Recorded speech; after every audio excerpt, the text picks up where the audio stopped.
Fala galera, mais um Plenicast. Eu sou o Renato, tô aqui com o Gustavo. E aí, Gu? Fala pessoal, mais uma. E hoje o nosso convidado é um dos médicos mais conceituados e renomados aqui de São Paulo e consequentemente do Brasil, Maurício Hirata. Vou falar um pouco do currículo dele, extenso aqui, mas enfim, o Maurício ele é endocrinologista, ele atua no corpo clínico do Einstein e também do Sírio. Ele é membro de diversas sociedades das mais fortes aí do mundo nas suas áreas, como a Endocrine Society, American Association of Clinical Endocrinologists e também a Obesity Society, European Society of Endocrinology. Maurício, muito obrigado pela presença. Obrigado a vocês aí pelo convite, né? Eu queria que você começasse, já falei um pouco do seu currículo, eu queria que você começasse falando da sua carreira, enfim, como você começou. Eu tenho muita curiosidade sobre isso, já li algumas coisas, já ouvi algumas coisas de pacientes seus também. E tenho muita curiosidade. Você é aqui de São Paulo? Sou de São Paulo. São Paulo capital. São Paulo, Legal, conta um pouco da sua trajetória, desde de jovem lá, né? O que aconteceu? É que mocinho. eu agora tô velho, né?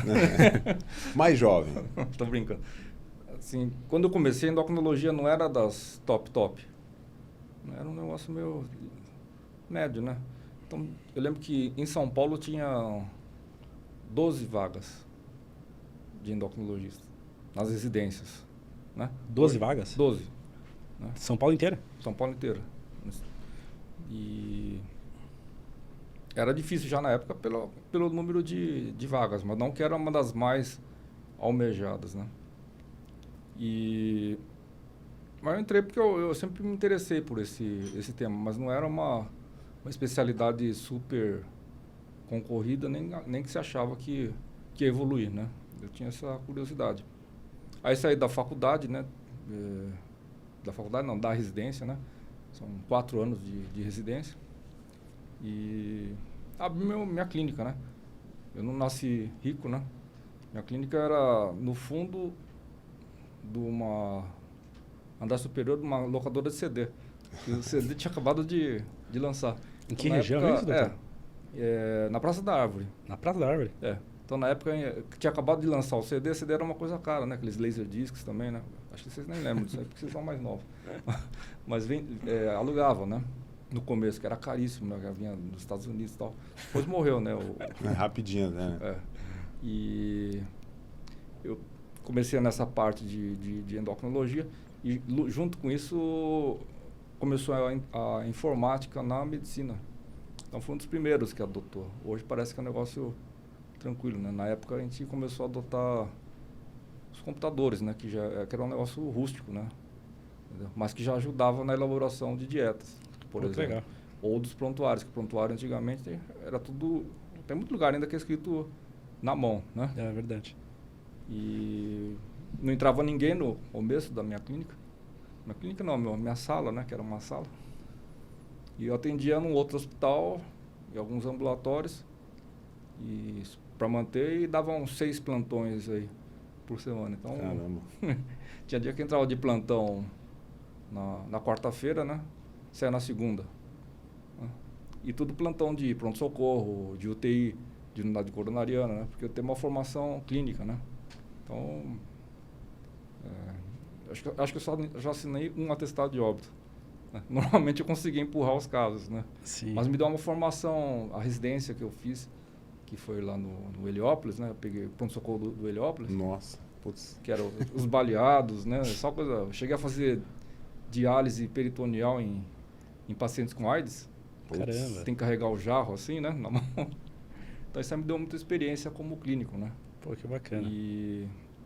Então eu tocava essas unidades coronarianas e tal. Né? E aí aos poucos um outro paciente mais simples indicava o chefe, né? Porque começava a ter resultado, né? Esses pacientes dos ambulatórios, né? E aí começou a fazer essa bola de neve, né? A coisa começou a evoluir. Aí desse consultório na Praça da Árvore, a gente migrou para Moema, que no começo era uma casa menor, né? Depois eu comprei a do lado, aí começou a expandir, já ficou grande, já ficou com 800 metros, 840 metros. Pô, que bacana. E a gente começou a perceber também que, com todo respeito ao meu negócio, né? Mas Claro. para consultório médico começou a morrer um pouco o bairro. A gente migrou agora para Juscelino com a Faria Lima, né? Que já é uma outra... não é a localização, mas a gente está percebendo que as clínicas médicas estão migrando para esse eixo, né? Não tem, mas antigamente era Rua Itapeva, né? Da Jardins, Sim. né? Mudou. Então, São Paulo está mudando muito Em Higienópolis tinha bastante também, né? No Higienópolis. Higienópolis também, né? Mas assim, eu fui o primeiro que entrou lá. O meu prédio... Eu não gosto de ficar falando, né? Mas o meu prédio... meu consultório foi o primeiro em andar AAA, em prédio AAA. AAA é o top dos tops, né? Sim. Em São Paulo. Foi até uma experiência da Cirela, né? Que é esse aqui agora, da Juscelino. É um prédio que fica do lado do Ítalo, né? Sim. E foi um projeto da Cirela, que eles tinham interesse também, porque não existia em São Paulo, né? Esse conceito de consultório em prédio AAA, né? E, que na verdade eu sou o pobre lá, né? Que só tem advogado multinacionais americanas, grandes escritórios e tal. Mas hoje eu consigo dar conforto, segurança e acessibilidade. Então tem muitos pacientes que vêm de bicicleta. É muito interessante, né? Então os conceitos de mobilidade, de clínica em São Paulo, eles estão mudando muito. Legal. Antigamente eu trabalhava com casa, né? Eu acho que esse modelo de casa vai acabar. Tá acabando. Porque você tem que pagar estacionamento, seguro, segurança, né? Hoje eu atendo pacientes que vêm de helicóptero. Sim. Entendeu? Então facilita muito, né? Isso já é uma dica legal, né, Gu? A gente fala muito de empreendedorismo e é uma tendência que você está enxergando.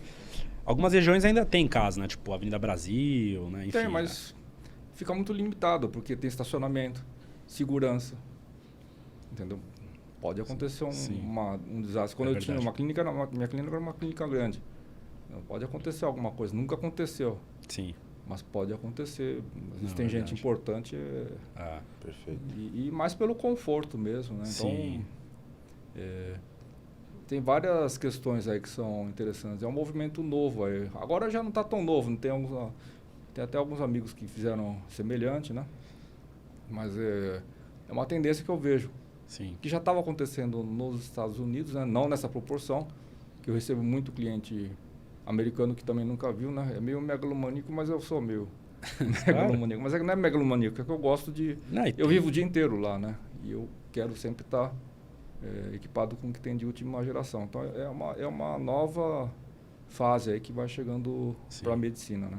Ô, doutor, e a que você atribui o seu crescimento? Aí você falou da sua primeira clínica na Praça da Árvore, depois Moema, agora uma baita clínica aqui na Juscelino.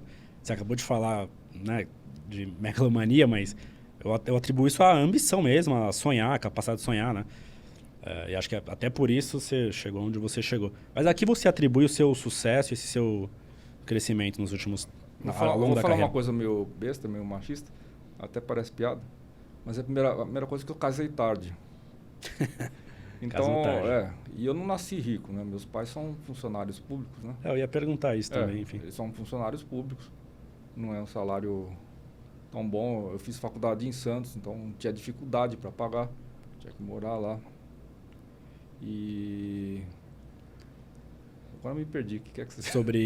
Sobre a que você atribui o crescimento. Casou tarde, você falou que casou tarde. Então eu casei tarde.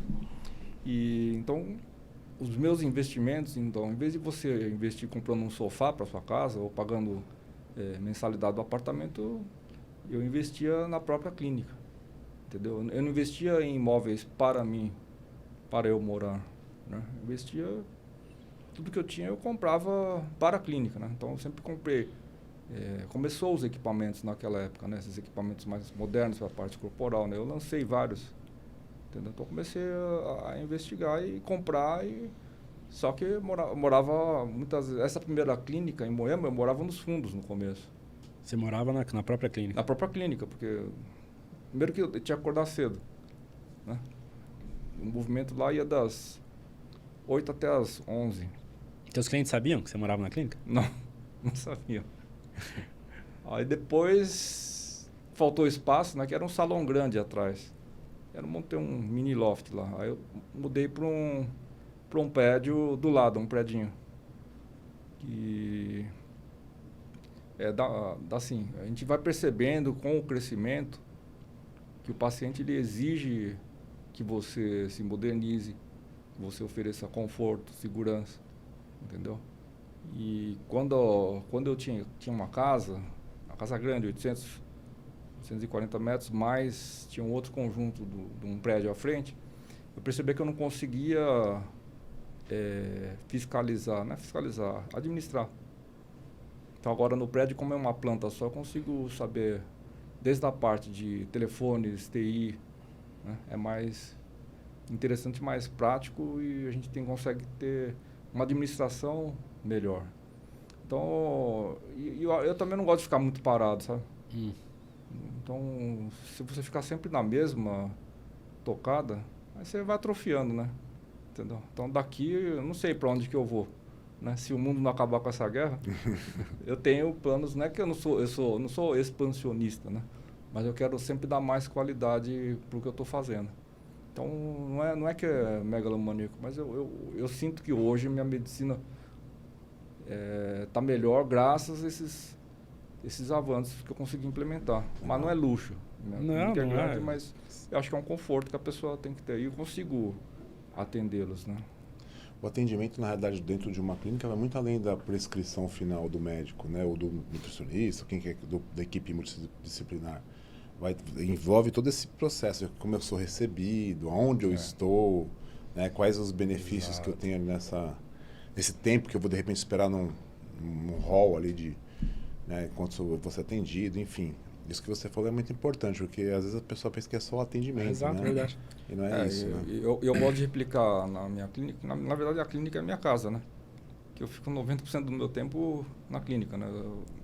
Até ruim, né? Porque eu chego em casa, durmo e acordo, né? Mas, então, eu observo tudo. Café, a temperatura, sabe? Detalhe, limpeza. Né? Então, eu acho que é um conceito que... Não sei se é empreendedorismo, não sei o termo correto, mas eu gosto, né? É uma coisa que eu acho que é inata minha, né? O cliente já entra ali na consulta, que é a parte, entre aspas, final, né? Já feliz, já satisfeito, já impactado positivamente. Tem que se sentir em casa. E eu não gosto dessas clínicas muito empetecadas, sabe? Eu acho que não precisa demonstrar luxo, nada disso. É uma coisa simples, mas útil, né? Que bacana. A simplicidade é o último grau da sofisticação. Né? Mas deixa eu te fazer uma pergunta, doutor. Por que você foi para endocrinologia? Por que você foi para essa especialidade? O que te impulsionou a isso? Então, isso é bem interessante, porque meu pai, apesar de ser simples, ele tinha uma cabeça avançada para a época, né? E ele me levou no endocrinologista para avaliar a minha puberdade. E esse endocrinologista era o Armando de Aguiar Pupo, né? Que já faleceu e era o chefe de endocrinologia do HC, né? Um dos chefes, né? Aí ele fez todo aquele exame de palpar testículo, etc, né? E eu fiquei impressionado com as coisas que ele falou. E eu tinha, uns 12, 13 anos. Eu falei, eu quero ser igual a esse cara, né? Curiosamente, por exemplo, também fiz um trabalho de escola aí no ginásio, que acompanha uma cirurgia do Adib Jatene. Que meu pai fazia uns estudos, né, pro INCOR, né, como funcionário público. Legal. Esse aí já não me impressionou tanto. Ele é ótimo e tal, né, mas não é minha área. E o Armando de Aguiar foi um cara que me impressionou, a didática, assim, como ele explicava tudo. Isso ficou na minha cabeça. Isso na época eu tinha 12 anos. Eu já entrei na faculdade sabendo que eu queria ser endocrinologista. Caramba, entendeu? Normalmente as pessoas mudam ali ao longo da faculdade. Eu nunca mudei, eu já queria, entendeu? E na época não dava dinheiro em endocrinologia, quando eu fiz. Né? Então, era uma área nova, dinheiro. Assim, entre aspas? Era nova porque... Em termos comerciais, sabia, assim. Ninguém sabia muito bem o que era que fazia, endocrinologia, né? E não havia muito estudo. A gente tratava mais de diabetes, crescimento, né? E aí que foi desenvolvendo, né? Mas eu cresci junto com esse boom da endocrinologia, né? Então, é instinto, né? Acho que a gente não pode se... Legal. Isso o conselho que eu dou para os colegas aí que estão assistindo, não faça a sua especialidade por causa de dinheiro. você vai ficar pobre.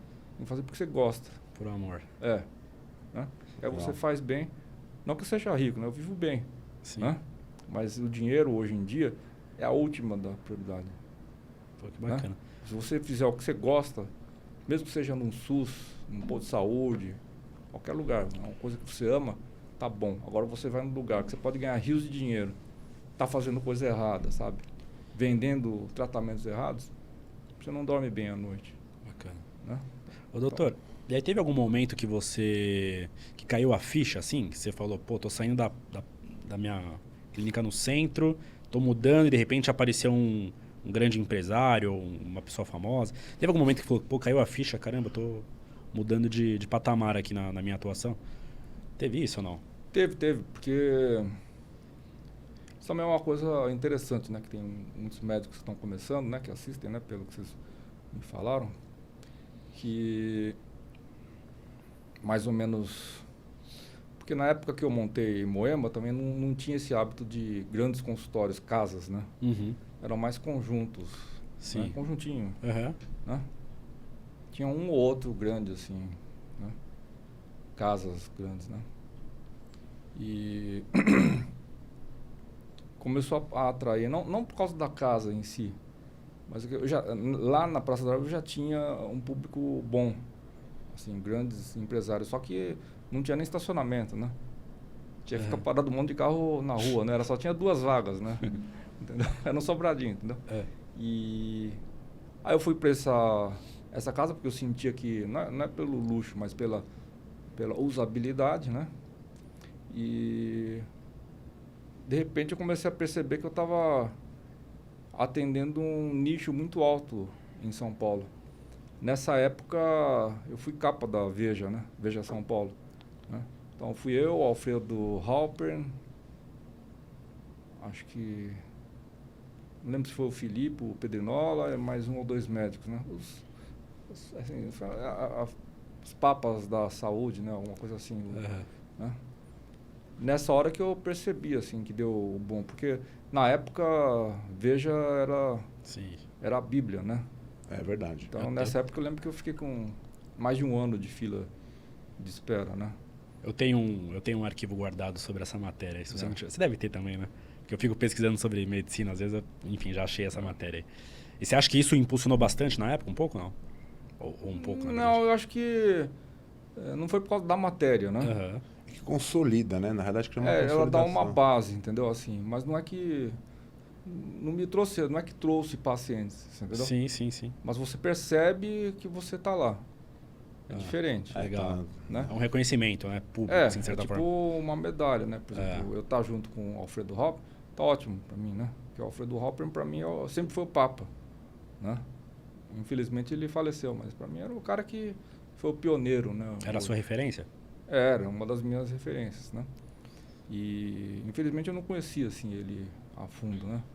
Mas você consegue perceber. Hoje mudou um pouco esse conceito, né? A gente estava até discutindo anteriormente. Hoje as pessoas usam essas mídias sociais, né? Instagram, etc., para trazer o paciente. Não acho que é o modelo ideal hoje. Eu acho que dos meus pacientes vem menos de 20% ainda pelo Instagram. A maior parte vem do boca a boca, mas eu acho que vai mudar, né? Pelo jeito vai mudar, né? Vocês estão no ramo certo. Mas né? eu acho que na realidade não muda, não. Não? Pode diminuir o percentual, né? Pode mexer nesse percentual, mas eu acho que o boca a boca ainda é muito mais importante, porque quando a pessoa se sente acolhida, eu fui lá, você me atendeu para me sentir acolhido. Pô, vou levar minha esposa, vou levar meu filho, eu vou levar minha mãe, aí você começa, né?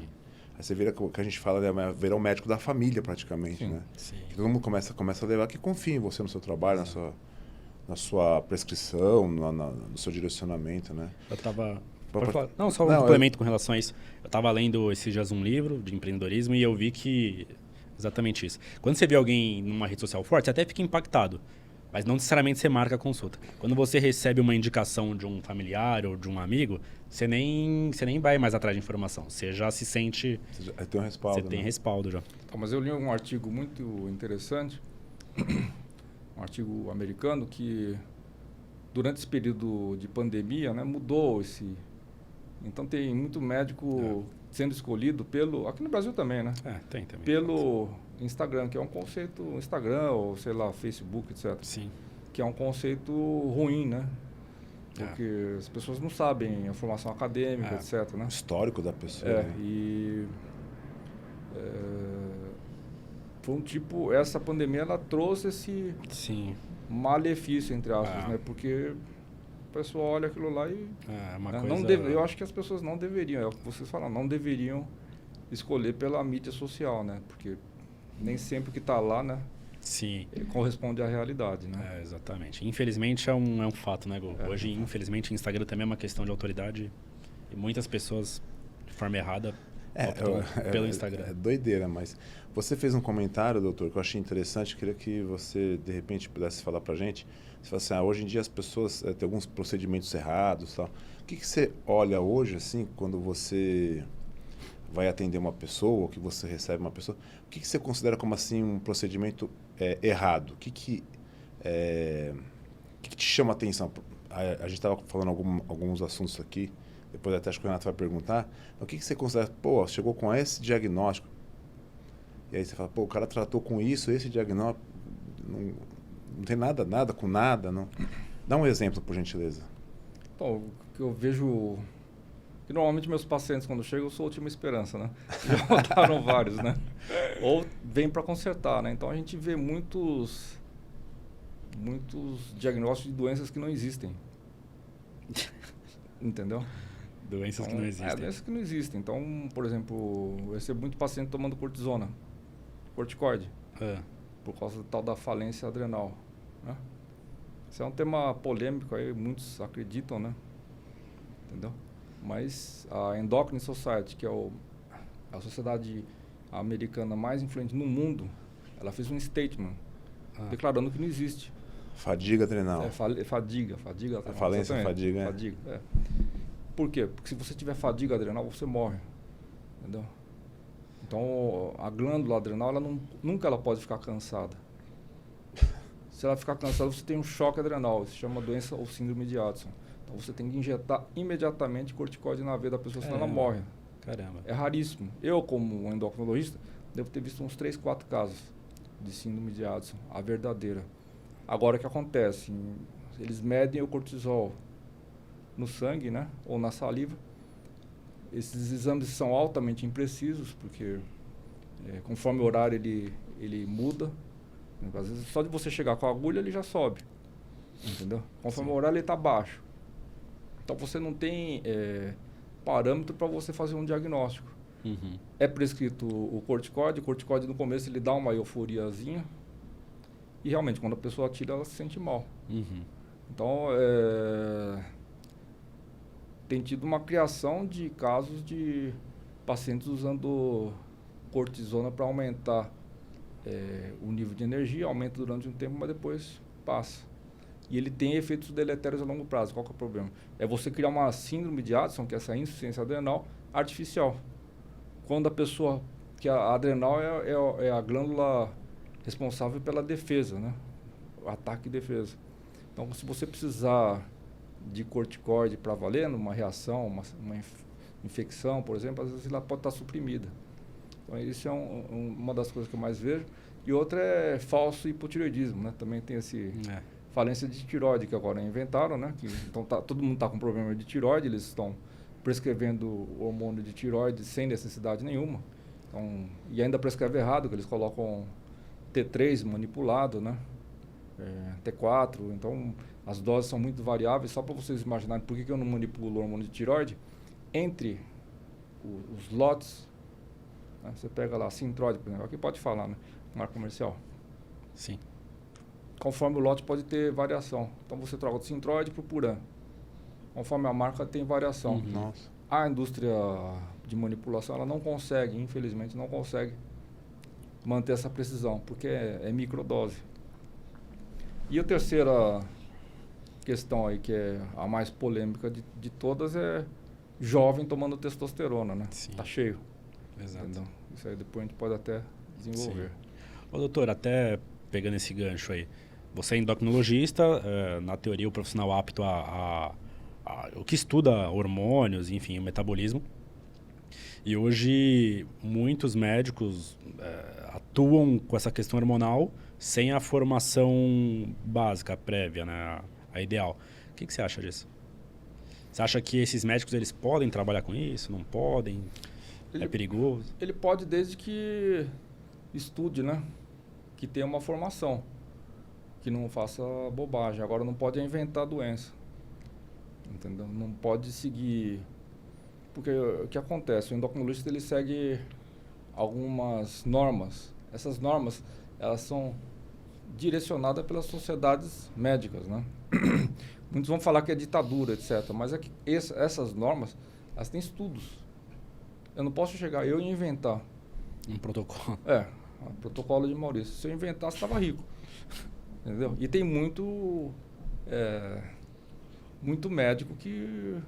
Nem sei se dá para falar que é médico, o cara cria coisas. Sim. Né? Sem argumento nenhum. Lendo bula. Ouviu alguém falando, um americano falando, e cria um tratamento. Isso aí é altamente lesivo. Por quê? Porque a gente não tem uma prova.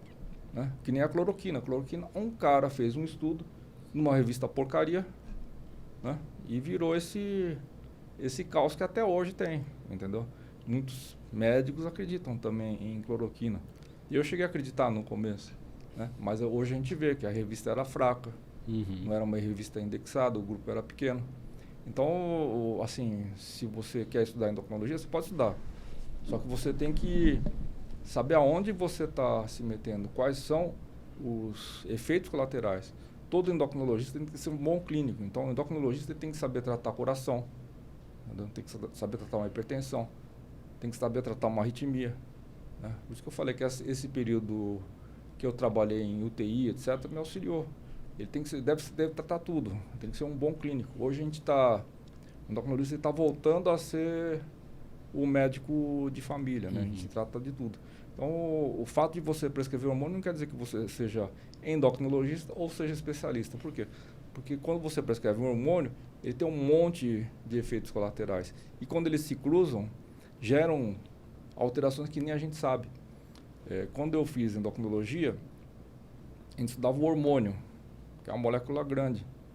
Hoje está molecular a coisa. É um pedacinho do hormônio.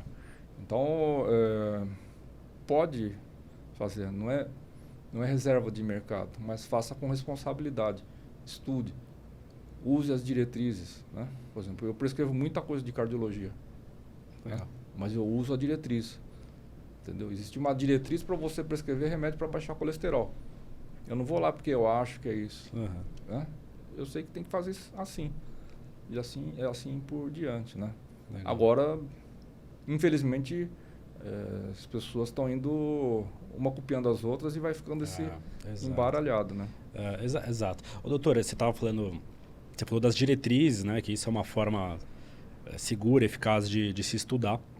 E a gente estava até comentando aqui nos bastidores que tem muito médico hoje que, infelizmente, é replicador, né? Eles ouvem um conteúdo de alguém com uma certa visibilidade e acabam replicando esse conteúdo sem saber a procedência científica desse conteúdo.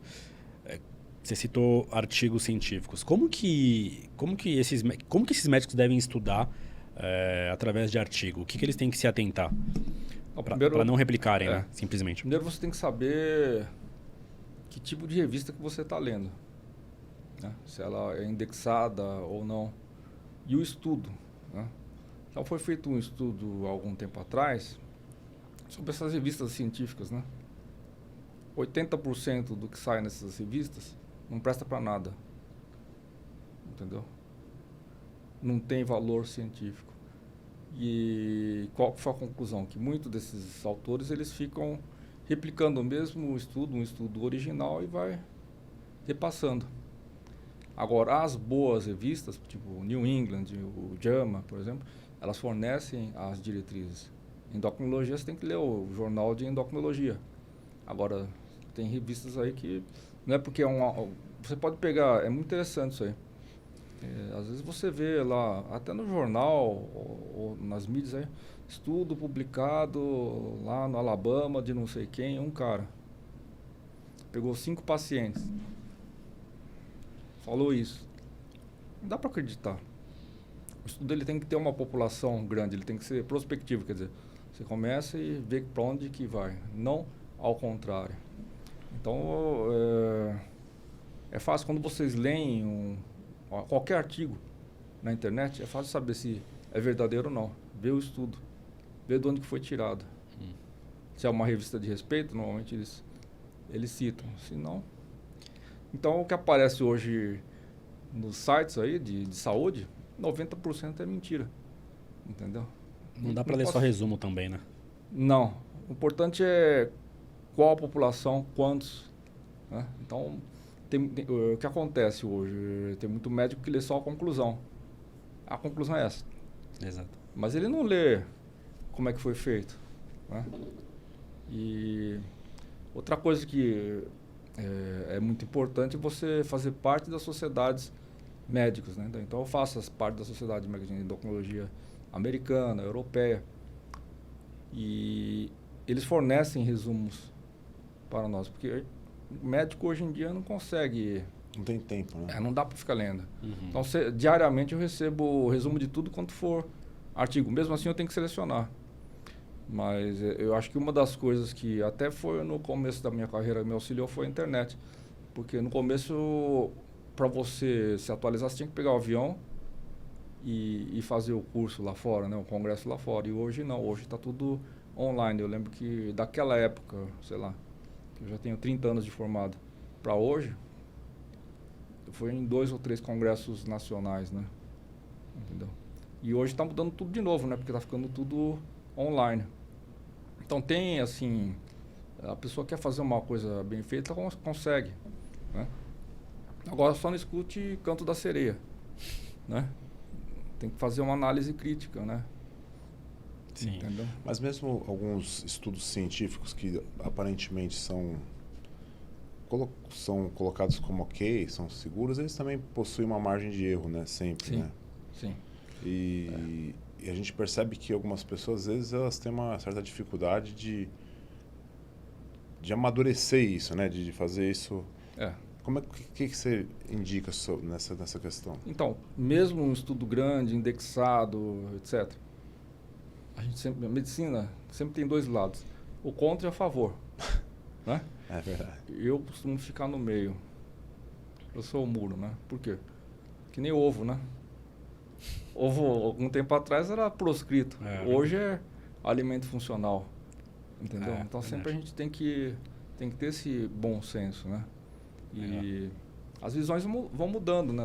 As visões vão mudando. A gente não pode ser bitolado, né? Não é Bíblia. Não pode ser... A medicina é a arte de você adaptar o que você aprende, né, de ciência, não bula de remédio, com a prática médica. Essa pergunta foi muito boa, porque não é assim, não é porque está lá que você tem que começar, né? E tem que adaptar esse estudo ao seu paciente. Por isso que eu acredito que essa inteligência artificial nunca vai acontecer, pelo menos, nunca vai acontecer, pelo menos no meu ramo, porque são muitas variáveis, né? Variáveis emocionais, etc. Tem coisa que você percebe na sua prática clínica que de repente não tem ainda em artigo, ou não está tão claro assim em artigo? Tem. Só que você evidencia muito na prática clínica? Tem. Por exemplo, uma questão muito interessante que eu estou estudando recentemente é a questão da depressão atípica, né? Que pelos arquivos de psiquiatria, o endocrinologista é obrigado a estudar muito a parte psiquiátrica, porque a gente tem muito distúrbio comportamental. A gente atende muito distúrbio comportamental que leva ao aumento de peso.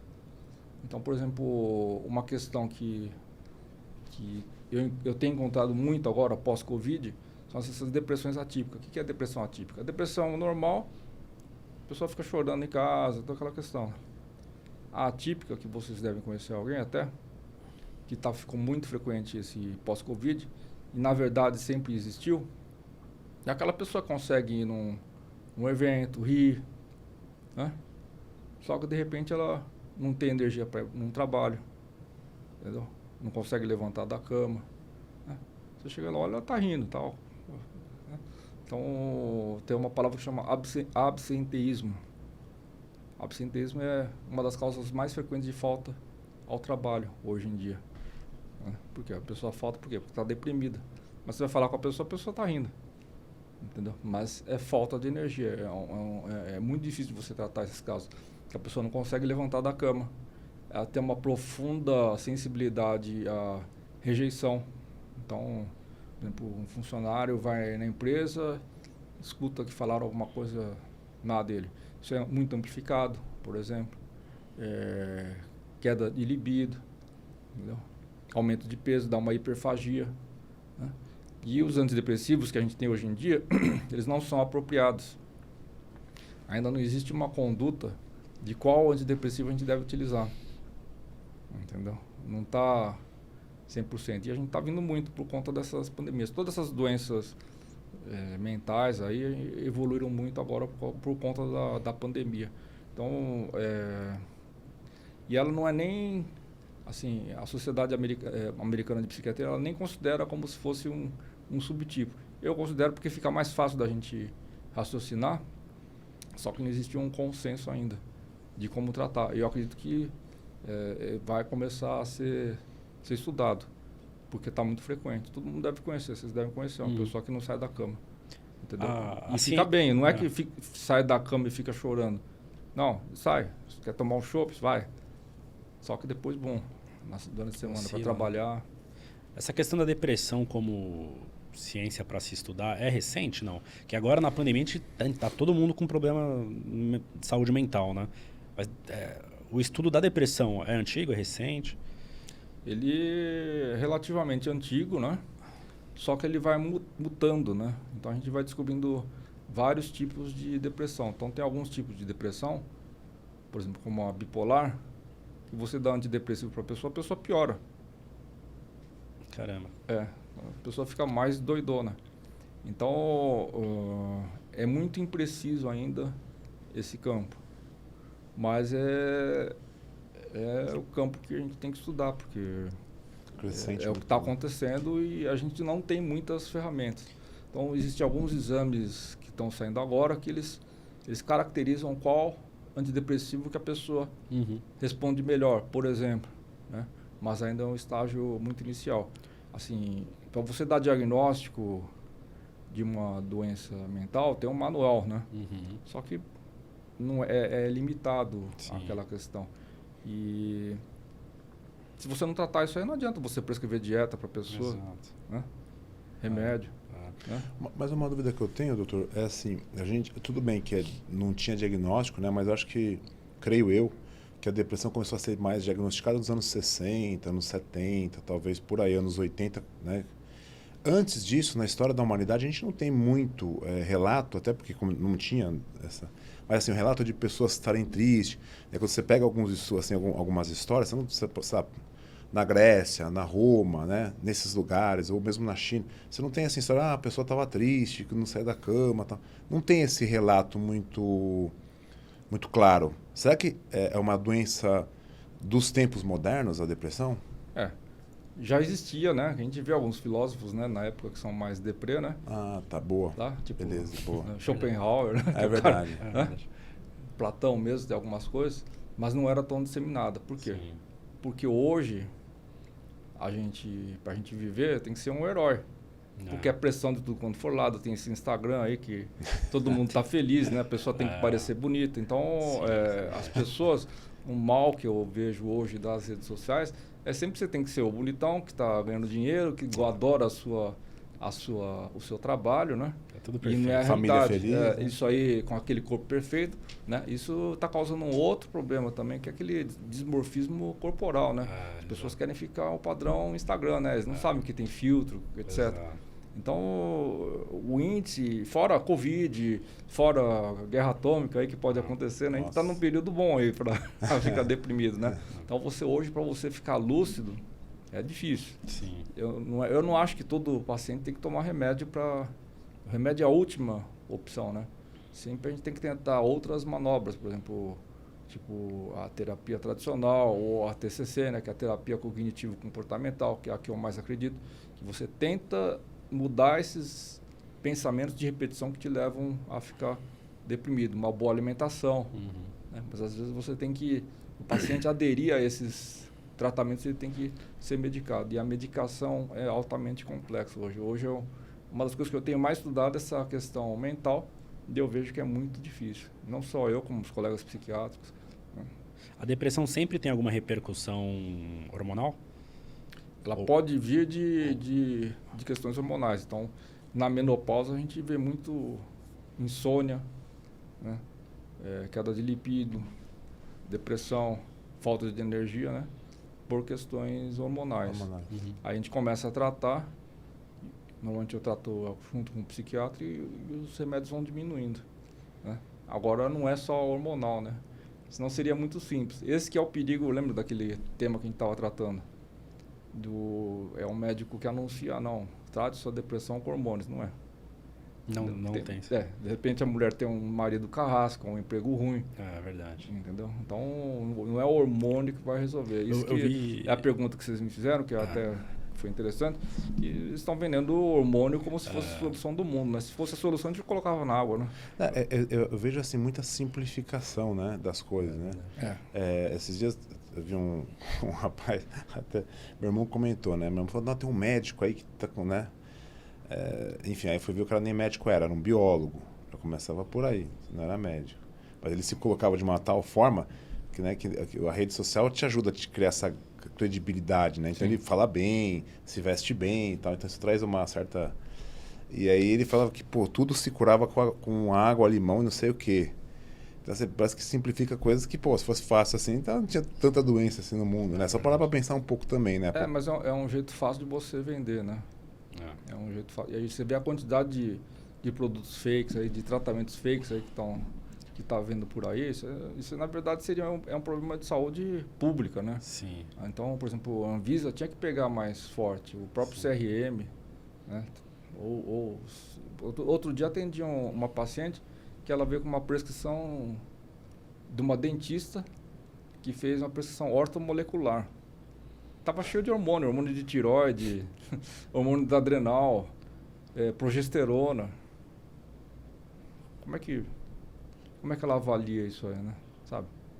Então, isso é problema de saúde pública, né? Então... Ô, doutor, a gente falando de hormônio e de depressão, né? Uma abordagem que relaciona depressão com queda de testosterona está totalmente equivocada? Não, a testosterona baixa, ela realmente deprime o humor. Agora, o que normalmente não, que frequentemente eu recebo na minha clínica é pacientes jovens tomando testosterona, né? A gente tem que identificar a causa da queda da testosterona, não começar a dar testosterona, repor, né? Porque o que acontece? O paciente ele é jovem, o testículo dele está intacto. Não só jovem, meia idade, maduro, né? O homem, pela teoria, ele é fértil até os 90 anos. Quando você administra testosterona sem necessidade, você atrofia o testículo dessa pessoa. Então você causa uma infertilidade. A pessoa se sente super-homem, porque eles deixam os níveis de testosterona lá em cima, né? Só que para ter filhos, por exemplo, vai ter que fazer um tratamento, entendeu? E testosterona em excesso também tem efeito colateral. Ele aumenta a deposição de colesterol nos vasos, pode dar problema psiquiátrico, né? Então aumenta a próstata. Então, quando eu recebo um caso com queda de testosterona, a primeira coisa que você tem que investigar qual a causa. A causa mais frequente hoje em dia é a síndrome metabólica, a obesidade, né? Existem outras causas, né? Qual que é o tratamento correto? Você tenta diminuir o peso dessa pessoa e estimular o testículo a voltar a trabalhar de novo. Legal. Né? Agora, se você ficar dando testosterona a rodo, funciona. Só que nunca mais o testículo vai funcionar. Existem alguns casos, muitos, em pessoas que têm uma idade mais avançada, que você deve repor. Aí tudo bem. Mas tem que repor também com responsabilidade, né? Não adianta você deixar com overdose. Que é outro problema que eu tenho constatado na clínica. Então, doses muito altas de testosterona endurecem as artérias, né? Aumenta o índice de infarto. Uhum. Então, tudo tem que ter um bom senso e saber de onde que veio essa questão. Eu fui um dos primeiros médicos a repor testosterona no Brasil, Porque uma das marcas, que foi a Nebida, ela pré-lançou na minha clínica, né? Aquela injeção. E o efeito ele é muito bom. Naquela época, você vê como é interessante, naquela época era um veneno, né? Assim, eu prescrevia a testosterona, tinha muito urologista que achava que eu era louco, né? Mas por quê? Porque foi pesquisado, né? Qual que era a causa. Hoje todo mundo prescreve em excesso, roda, né? Qualquer coisa. Entendeu? Mas é interessante a prescrição de testosterona, só que tem que ser bem manipulada, bem prescrita. Legal. Doutor, agora a gente está chamando de Covid longa, né? Esse pós-Covid aí e ainda tem muito...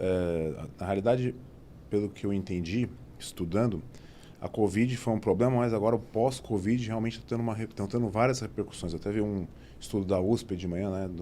Até o Fábio Lira participou, que é nosso professor, que jovens, né, mesmo com Covid amena, tiveram alguma repercussão cardíaca. Sim. Estão surgindo, né, situações. O que você acha que a gente vai encontrar aí daí para frente relacionado à Covid, né? Que uma grande parte da população acabou tendo contato com o vírus de forma superficial, às vezes, de uma forma como uma gripe, né? Mas o que repercute daqui para frente na humanidade o Covid? Você tem algum... Então, eu tenho atendido muitos casos de Covid longa. Não só das cepas antigas, né? Principalmente da Delta, né? E até essa Omicron, que para quem tomou vacina ela é suave, mas por incrível que pareça ela tem desencadeado alguns tipos de depressão, né? de falta de energia, de cefaleia, né? Dor de cabeça, e até arritmia, né? Por isso que você falou dessa questão cardiológica. Então, se a pessoa tem algum tipo de sintoma, ela deve fazer uma consulta médica, né? E os exames são complicados, então você tem que fazer uma ressonância da cabeça, tem que fazer uma ressonância do coração, porque o Covid, às vezes, ele provoca fibrose no coração. Essas fibroses, elas provocam arritmia. E o Covid, não necessariamente, ele tem que ser agressivo. Então, mesmo formas leves, podem gerar essa repercussão. E tratamento é complicado, é um tratamento de suporte, né? A gente não tem uma norma ainda, né? Por exemplo, só para você imaginar, um dos efeitos mais trágicos aí de Covid prolongada é AVC tardio, né? Derrame tardio. E Caramba. a gente não consegue, 3, 6 meses depois aumenta a incidência de derrame. Eu tô vendo muita pessoa associando, uma outra linha aí, né? Associando problemas como esse à própria vacina. Sem fundamento nenhum. Então fica sem tomar para ver se é melhor, né? Entendeu? Isso aí, essa onda anti-vacina não tem lógica nenhuma, né? Nós estamos aqui hoje sem máscara por causa da vacina, né? Então eu acho incrível, criminoso e estúpido um médico falar que é contra a vacina. Não dá para entender. Entendeu? Não dá para entender, não sei como é que está solto, né? Porque acho que a única explicação que eu sinto de um médico ser contra, um médico que trata, é que ele não quer acabar com o mercado de trabalho dele. Então, quanto mais gente tiver com Covid, melhor, né? A hora que todo mundo for imunizado, que a gente tiver vacinas eficazes contra essas novas cepas, acabou o Covid. Então, esses caras... É um negócio meio chulo de falar, né? Mas é a única coisa que eu penso para um médico falar que é contra a vacina, né? Porque vai acabar o mercado, né? Falar que não tem estudo, poxa, né? Você vê aqui no Brasil qual que foi o benefício, né? Em vários países a gente está conseguindo viajar, a gente tá vindo aqui depois de 2 anos presos, né? Então, não tem lógica, né? Lógico que tem efeitos colaterais, toda vacina tem, né? Mas por causa disso você vai deixar milhões pegarem, sabe? Para ficar dando o quê? Cloroquina? Ainda mais agora sabendo que a Covid tem uma repercussão pós, é mais criminoso ainda, na realidade, Sim. né? Me parece mais... A Covid prolongada é muito pior em quem não tomou a vacina. Então, eu respeito pacientes que não querem tomar. Tento fazer a cabeça. Agora, um médico falar que é contra por X, Y, Z, para mim esse cara é criminoso, tinha que perder o CRM. Não tem outra questão. Agora, outra... Criminoso, porque estão matando um monte de gente. Não, com E o certeza. médico não pode... É o contrário, pela vida, né? Não pela... Ele trabalha pela vida, né? E já está comprovado cientificamente, não tem dúvida, né? Agora, outra pandemia que nós vivemos, doutor, já há mais anos, é a obesidade, né? Eu chamo de pandemia porque realmente, né? É uma pandemia mesmo. É uma pandemia.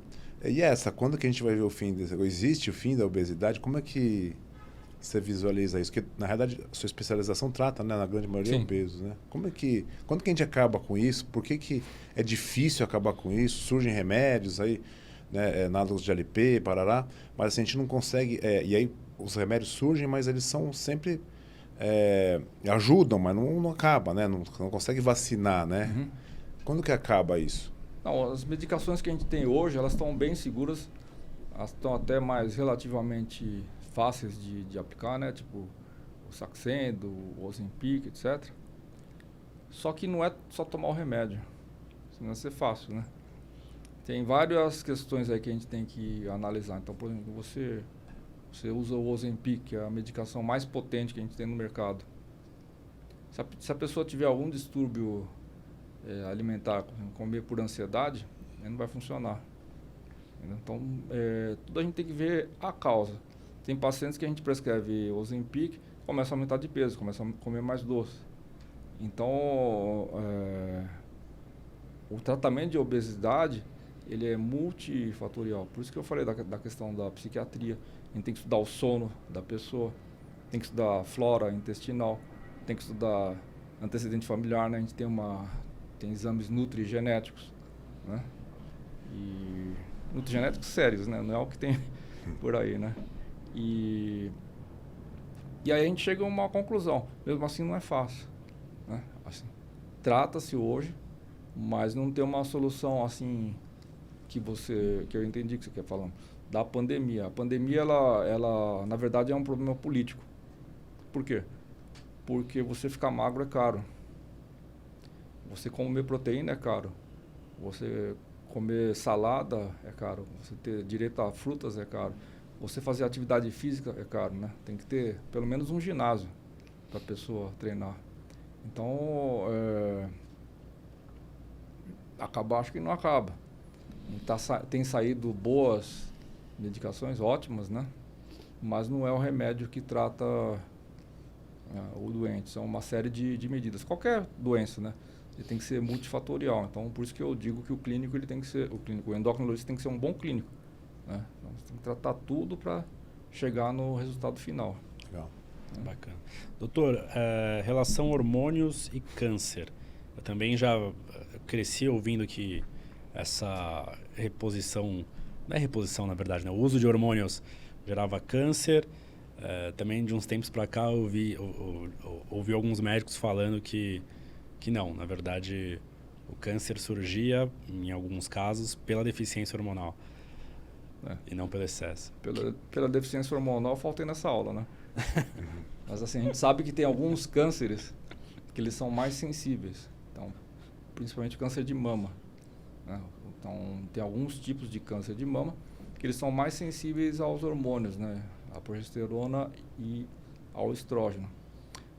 Para esses aí, o efeito é mais acelerado, realmente, né? Então, um dos grandes desafios quando a gente trata essas reposições hormonais, que eu sou favorável à reposição hormonal, principalmente porque eu recebo muitas pacientes jovens, né, são bonitas, e que se você deixa sem hormônio, assim, elas têm um envelhecimento precoce violentíssimo. Mas o nosso desafio hoje é você saber se ela tem alguma célula, entendeu?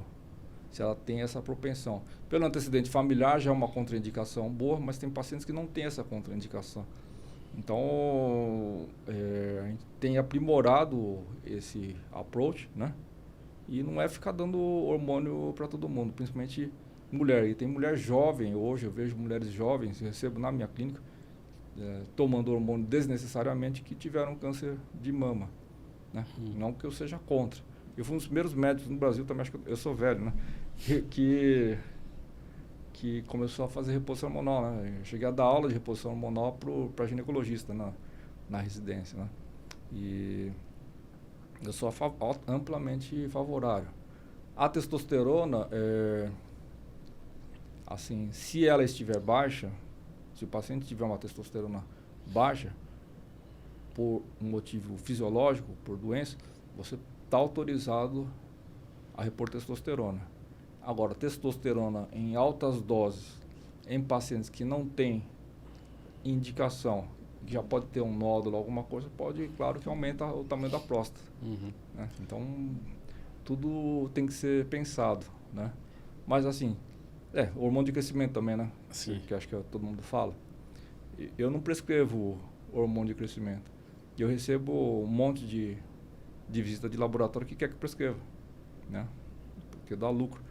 Mas eu já vi casos de pacientes que tomaram hormônio de crescimento que ficaram com pera, tumores do tamanho de pera na cabeça. Nossa. Ou megaplaqueta, né?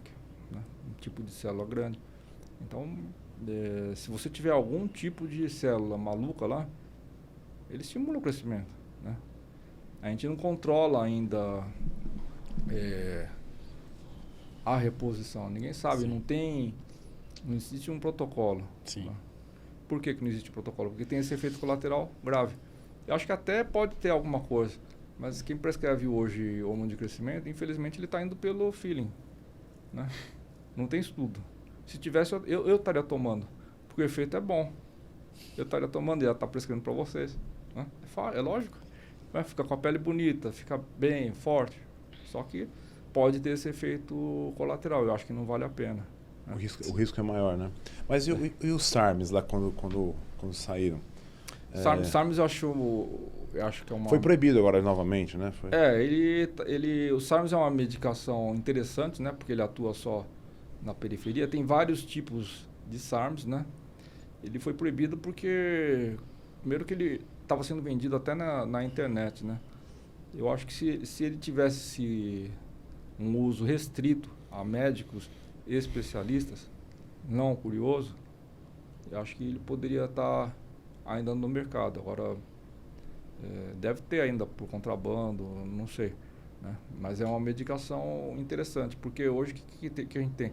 Tem aquela que se chama sarcopenia. Então, tem pacientes que são muito magros e baixa massa muscular. Esses caras, ele tem tanta chance de morrer quanto o obeso. E a gente tem muito pouca ferramenta para tratar. Então, por exemplo, outra utilização interessante dos SARMs que eu até nem sabia. Você pode usar SARMs para alguns tipos de pacientes que perdem muita massa muscular com câncer de mama. Então, tem alguns estudos que indicam. Só que tem que ser bem estudado, né? Não é receita de bolo. Esse que é o problema aqui do Brasil, né? Então, estourou o SARMs, todo mundo começou a prescrever, começou a ter efeito colateral, óbvio, né? São vários tipos de SARMs, né? Mas são drogas boas. Eu acho uma pena que saiu. Eu acredito que pode ser que no futuro volte, né? Legal. Tá. Doutor, eu estou fazendo perguntas de condutas estranhas, né? Não, ótimo. Outra conduta que eu vejo estranha com relação à modulação de hormônios o paciente faz o exame de sangue, hormonal, enfim, e aí sai o hormônio X, ele sai dentro da faixa de referência. Só que assim, sei lá, a faixa é até 800, ele está com 300, está dentro da referência. E aí o médico ele fala, não, tá ok, mas dá para chegar perto do topo da referência. Isso existe também ou não? Tá, isso é o que eu mais vejo, né? Então, para o médico justificar o uso do hormônio, ele fala, não, está no limite inferior. Limite inferior do exame é normal. Então, quando você está no limite inferior do exame, como é que é feito o exame? Eles pegam lá 100 exames que foram feitos no dia, fazem uma curva de Gauss. O senhor está lá no inferior, mas ele está no normal. Conforme o horário que você dosa, por exemplo, testosterona, se você dosar de manhã, ela pode estar mais alta. Então, o fato de você estar no limite inferior ou superior não quer dizer que você está mais homem ou menos homem. Entendeu? Mas é vendida essa ilusão. Não, vamos deixar sua testosterona com 1000, que você vai virar macho, e não vira. Entendeu? Muito ao contrário. Então, começa a repor, começa a aumentar o hormônio feminino, pode dar ginecomastia, né? Aumento de mama, começa a aumentar o colesterol, entendeu? Endurece as artérias. Então, pode dar problema psiquiátrico. Então tudo tem que ser estudadinho, tudo tem que ser montado, né? Mais limite inferior é normal. Normal. Tudo, né? Não se trata nenhum distúrbio hormonal com o exame na faixa inferior do normal. Não existe. Por isso que está no normal. Né? Senão a gente teria que fazer, inferior normal é patológico. Por que nenhum laboratório tem? Por que no Fleury não tem, no Einstein não tem, no Círio? Por quê? Tem algum motivo, né? Sim. Esse cara deve ser muito inteligente, ele manda uma carta pro Fleury ou para Harvard, né? Fala, olha, eu trato esses caras, né? Então, quando um médico vier com esse papo, eu acho que é o mínimo que você tem que falar é por quê? Se está normal. É uma coisa tão simples, né? Sim. Mas é por quê? Porque as pessoas acham que você com uma testosterona de 700, 800, você vai se sentir melhor. Até sente um período. Só que depois adapta. Sim. Entendeu? E não existe hormônio melhor do que o que o seu corpo produz. Então, quando você administra uma testosterona exógena, ela não tem o mesmo comportamento da sua. Ela não segue o mesmo ciclo biológico. Entendeu? Ela dá o boom lá e acabou. Né? O seu testículo ele sabe exatamente quando. Tanto é que de manhã você tem a ereção. Né? Então, não tem como reproduzir. Alguns hormônios a gente consegue reproduzir, claro, tireoide, por exemplo. Mas os hormônios sexuais é mais complicado. Né? E sobre a relação de hormônios com o sexo feminino? Em todas as fases da vida. Não necessariamente só hormônio, testosterona, enfim. Mas o que você acha, por exemplo, de anticoncepcional? Né? Porque queira ou não também mexe com a parte hormonal. E quando que é recomendável a reposição hormonal feminina? Sabe, minha mãe está na menopausa. Como que eu sei se ela tem que tomar hormônio ou não? A pílula anticoncepcional, ela realmente ela aumenta a incidência de alguns tipos de câncer. Mas isso há uma minoria de pacientes. Agora, hoje em dia, a gente pensar em grandes populações, não tem um outro método que substitua. Não dá para botar DIU em todo mundo. Inclusive, DIU tem implicações religiosas, etc., ou pode sangrar mais. Então, você escolhendo a pílula anticoncepcional com sabedoria, não tem problema nenhum. Muito pelo contrário. Então, tem mulheres que têm aquele ovário policístico, ou que sofrem de queda de cabelo, ou problemas na pele. Você pode fazer um tratamento hormonal, né, com pílula e trata tudo isso aí. Né? Então, agora ficou na moda, né, falar mal de pílula, né? Então vai fazer o quê? Vai deixar todo mundo engravidar? Entendeu? O implante, por exemplo, alguns implantes eles falam que substitui. Qual que é o problema do implante? São dois tipos de implante que a gente tem no mercado hoje. Eu faço implante na minha clínica, mas não é para todo mundo, não é como é feito por aí. Legal. Então tem um implante que dura 1 ano, que fica um tubinho, e os que são absorvíveis que duram 6 meses. Esses implantes que são absorvíveis, se você errar a dose, já era. Se você colocou a dose demais, tem que esperar 6 meses para corrigir. Os tubinhos que ficam 1 ano, eles são mais fáceis de você manipular. Só que para tirar isso aí, tem que fazer uma pequena cirurgia, que é uma pequena cirurgia complicada, lá no bumbum, né? E quando a pessoa não tem efeito colateral, eles vão acumulando. Né? Então, às vezes, tem algumas pacientes que reclamam. Eles têm uma função anticoncepcional, entre aspas, não é garantido. Entendeu? Então, se a gente fizer uma análise da pílula anticoncepcional, ainda é uma medicação que mudou o mundo, né? Entendeu? Sim. Então, se você falar sou contra, vai usar o quê? Preservativo? Entendeu? Da questão da reposição hormonal, eu sou favorável você... Primeiro a gente tem que fazer o screening, né? Separar direitinho quem pode e quem não pode. Se a pessoa não tem contraindicação, a gente tem que repor o mais breve possível a partir do momento que a pessoa comece a ter sinais de deficiência de hormônio feminino, de estrógeno. Aí também tem uma pegadinha do hormônio, né? Que você falou do limite inferior, etc. Os hormônios femininos, eles seguem um ciclo. Então, eles são muito difíceis de quantificar e de dosar. Quem dá o diagnóstico do hormônio feminino é o próprio paciente. E se sua terapia de reposição está indo bem, é a própria paciente. A própria paciente vai falar, melhorou minha lubrificação, melhorou meu sono. Não é o exame. Então, hoje, os médicos que não são da área, eles se pautam muito pelo exame. O exame é altamente impreciso.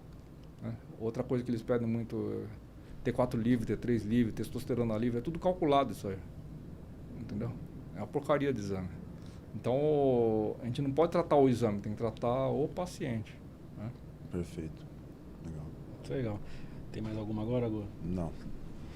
Doutor, implante, você falou de implante, né? O chip, né? Vejo gente usando em homem também. Tem fundamento, não tem? Bom, homem tem coisa melhor para usar do que implante, né? Jeitos mais práticos, né? Vai ser o mesmo problema. Então, pode usar um não absorvível, que ele dá um pico muito alto e não é estável, e um não absorvível, só que vai ficando com aqueles canudos lá, né? Na bunda. Então, fica um monte de palitinho, né? E tem tantos tratamentos hoje que substituem do jeito fisiológico que eu não vejo muita utilidade. Para a mulher tem a gestrinona, né? Que eu acho que é interessante a gente utilizar em caso de endometriose, né? Ou TPM, etc. Mas para homem, você implantar testosterona, implantar Cialis, né? Você está colocando? Toma pela boca, para que vai colocar Cialis na bunda, né? Desculpa. Ô, doutor, até com relação a isso, né? A gente fala muito também de saúde sexual aqui, porque Sim. a gente considera saúde sexual tão importante quanto saúde mental, enfim, para a importância da saúde global, né? Você tem alguma abordagem no consultório, alguma dica, enfim, para quem atende pessoas de um modo geral, assim, que às vezes nem perguntam da relação da questão sexual, por, sei lá, por tabu, por vergonha, sei lá. Essa é uma das coisas que eu mais trato lá, por incrível que pareça. A gente tem uma abordagem específica para essa parte de disfunção sexual, Legal. tanto feminina quanto masculina. A feminina tem vários fatores, né? Não só hormonais, né? Pode ser emocional, né? Pode ser da parte do próprio climatério, menopausa. Alguns remédios que caem muito a libido, né?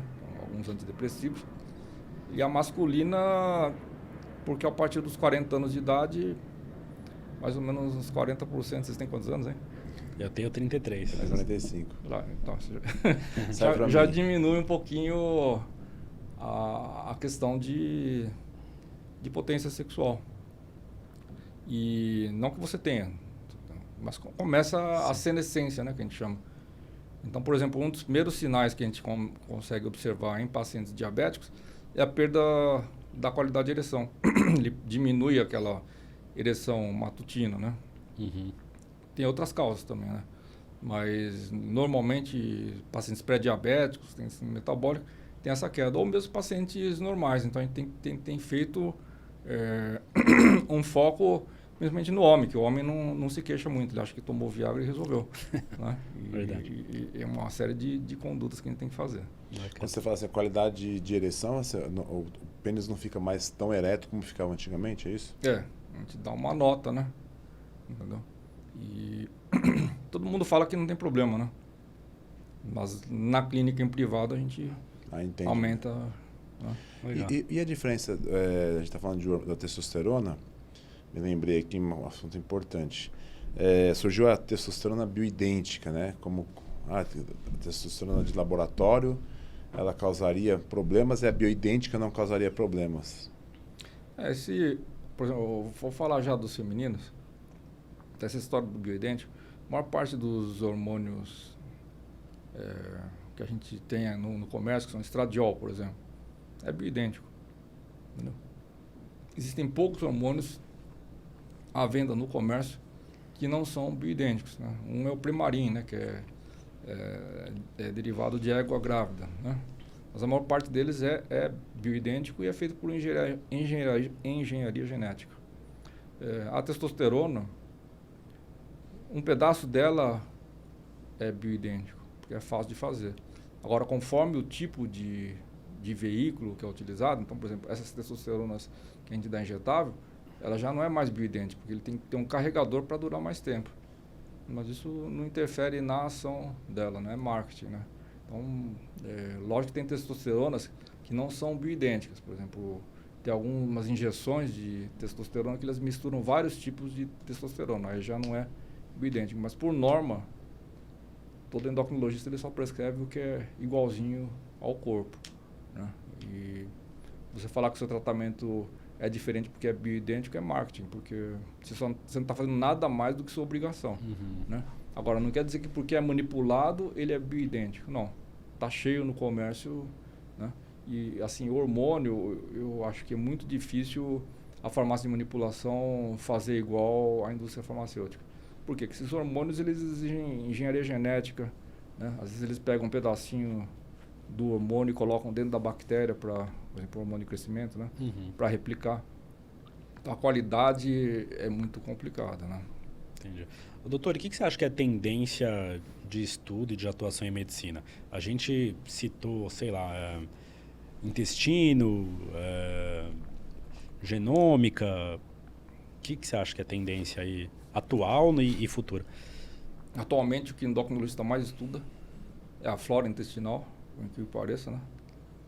Porque o lugar que a gente tem mais serotonina fora o cérebro é no intestino. Né? E foi verificado que pacientes diabéticos, com câncer, depressivos, eles têm uma flora toda louca. Né? Obesos, fora do peso. Então, isso é uma das coisas que a gente tem mais estudado. Outra coisa é sono. Sono. Então, os distúrbios de sono também interferem em toda a sua parte hormonal. Por isso que eu sempre tenho falado, né, nessa entrevista toda, não adianta você ficar prescrevendo hormônios, tem que ver a causa. Então, muitas vezes você tem alterações no hormônio de crescimento por questões do sono, ou da testosterona, por exemplo. Então, a gente tem estudado muito sono, o médico endocrinologista tem que estudar sono, tem que ter uma boa formação, se não tiver, indica para algum outro colega, né? E a terceira é essa nutrigenética mesmo. Então, tem os anticorpos, os genes que indicam qual tipo de comportamento alimentar. Então, a gente já consegue identificar com razoável segurança se a obesidade é genética, se ela é derivada de distúrbio comportamental.